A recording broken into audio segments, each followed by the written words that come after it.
Jama'a Assalamu alaikum. Sunana Saminu Suleiman wanda ake kira da Saminu Algaita.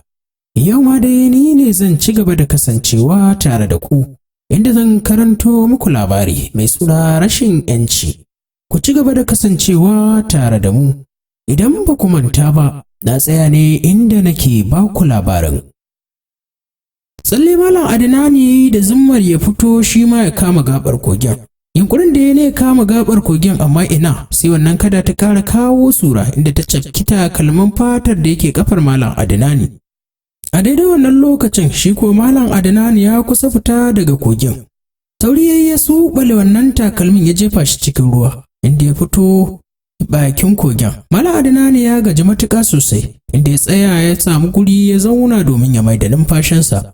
Bayan ya huta kenan sai ya ɗauki gatarin sai sakayi a gefe ɗaya inda ya tattara itacen shi ya ɗaure. To daga nan ne muka tsaya, yanzu kuma insha Allahu za mu ci gaba. Daga nan ne bayan Malam Adinani ya gama hutawa sai ya ɗauki wannan jariri ya saba shi a kafaɗarsa tare da jakar kayan wannan jariri. Malam Adinani bai zame ko ina ba sai ya nufa hanyar da za ta sada shi da cikin gari. Ko da zuwan Malam Adinani cikin gari, bin shi kawai jama'a suke yi da kallo sakamakon sun gan shi ya ɗauko wannan jariri. Idan ka ga irin kallon da jama'ar gari suke yi wa Malam Adinani, kai ka ce wani baƙo ne a cikin garin, bayan kuma kowa ya riga ya san shi. Wannan ya biyo bayan sakamakon wannan jariri da aka ga Malam Adinani yana tare da shi. Haka dai al'amari ya ci gaba da kasancewa, ‘yan gulma kuwa an samu abin yi sai magana suke ta yi a kan Malam Adinani. Haka dai aka ci gaba da yin maganganu kala-kala, wasu su furta alkhairi wasu kuma saɓanin haka. Abinka da kasancewar garin ba wani gari ne mai girma sosai ba, tun kafin Malam Adinani ya je gidansa, tuni har labari ya isa matarsa mai suna Zuhura. Ko da isar Malam Adinani gida, sai Zuhura ta fito ta tare bakin kofa inda ta ci gaba da tambayarsa tana tuhumarsa kamar haka. Malam, a garin yayimanka a ina kuma ka je ka yayimo mana wannan jariri? An sa Malam Adinani ya bata yana cewa, haba Zuhura, amma dai ai duk abin da kike so ki yi kya bari na huta tukunna, sannan sai ki tambaye ni a tsanake in baki labarin komai. Me yasa kike yin irin wannan al'amari? Tun daga bakin kofa zaki tare ni kina tuhumata? Zuhura ta taɓe baki tana faɗan tabɗi. Ai wallahi in ka ga na bari ka wuce da yaron nan, to lallai sai ka bani labarin inda ka samo shi. Zuhura ta ci gaba da tambayar Malam Adinani, shin wani ne ya baka kyautar yaro?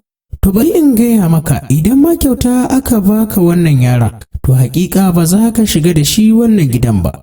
Domin ko ba zai yiwu muna fama da kanmu ba, kuma ka je ka kinkimo mana wata wahalar ka ƙara mana. Kada bakin Malam Adinani sai ya ce mata, ni babu wanda ya bani yaro. Wannan yaro da kike gani kyauta ce daga Allah. Malam Adinani bai gama magana ba, Zuhura ta tari numfashinsa tana faɗa, ban gane ba Malam, me kake nufi? Malam Adinani ya ci gaba da ce mata, haba, ke kuwa me yasa ne haka? To ina nufin wannan yaro tsinto shi nayi a cikin jeji, na je saran itace. Na tsinto wannan yaro ne a cikin kwale-kwale, ina kyautata zaton iyayensa sun mutu ne. Shine na shiga ruwa na ceto wannan yaro, na kuma ɗauko shi na taho da shi. Zuhura ta ƙara taɓe baki ta ce, oh, ni za ka mayar sakarya ko? Wa'adu wannan maganganun da kake, kana nufin in yarda da maganar ka kenan ko? Wa ya sani ma ko wata tsinanniyar ka je ka banka wa ciki, daga ba za ta iya renon ɗan ba ta ɗauko shi ta kawo maka abinka. Zuhura ta ci gaba da tafa hannu tana cewa, to wallahi ka yi maza ka mayar da shi, ni ba zan iya renon ɗan wani ba. Maza ka hanzarta mai da shi inda ka ɗauko shi, don haka ni ba zan iya ba. Malam Adinani cikin takaici ya rabe ta gefenta inda ya wuce cikin gida. A zuciyarsa yana Allah wadare da halin wannan matar wadda ba ta da tausayi ko na kaɗan a cikin ranta. Asalin labarin garin Kibbo gari ne wanda yake yammacin Najeriya, haka kuma ya tara al'ummai kala daban-daban, mabiya addinai kala daban-daban. A cikin wannan gari dai akwai mabambantan ɗabi'u kala daban-daban da al'adu, baya ga bambancin addini.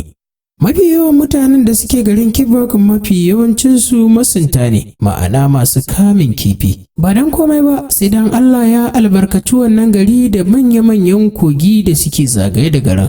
Kuma haka za wannan sana'a ita ce suka gada tsakanin iyaye da kakanni.